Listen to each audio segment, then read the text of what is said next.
Hello, I'm going to show you how calculated scores work and appraised. And calculations are used to create typically an overall rating on a review. And the calculations can incorporate data from other areas. So that could be the scores on competencies or the ratings on objectives that may or may not have been completed, or a combination of both. And this demo is going to show you that combination in action. So let's take a look at this year-end review for John Parker. I am Jenny Jones, his manager. And this looks like a fairly typical year-end review with the different sections down the left-hand side. And we're going to focus on competencies, objectives, and the overall summary. So let's go to competencies first. We can see John's self-assessment and Jenny, the manager's assessment here as well. So she's given a rating of 5. We scroll down. You can see she's given a rating of 5 all the way down, and the system has got one calculation embedded here, which is the manager's average rating. You can see that if I change this to a 1, that's going to modify that average rating by taking the average of all the numbers above and putting them down there. So that's fairly straightforward. So we've got 4.5 for competencies.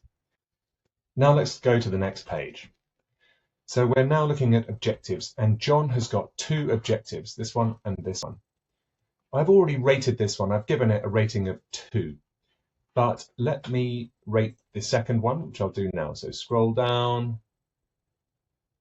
I would normally add a final comment, but here I'm just going to choose a rating of 5 and say, yes, this is finished. One thing I want you to note is that on this objective, I've also added a weighting of 40%. And if I save that, you'll see it says 40% up here, and that this objective is 60%. So these objectives are weighted in favor of this one.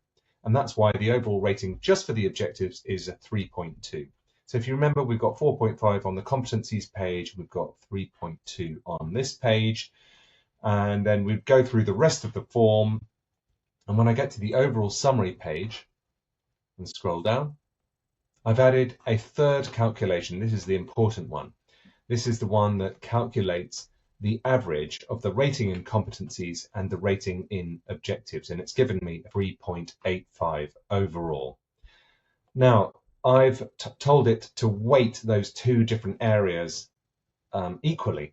So we're taking 50% of the competency score and 50% of the objective score, but perhaps in your organization, you'd like it to be more heavily weighted towards objectives, for example, and could be 30-70. It's whatever you like, really. There are a lot of options.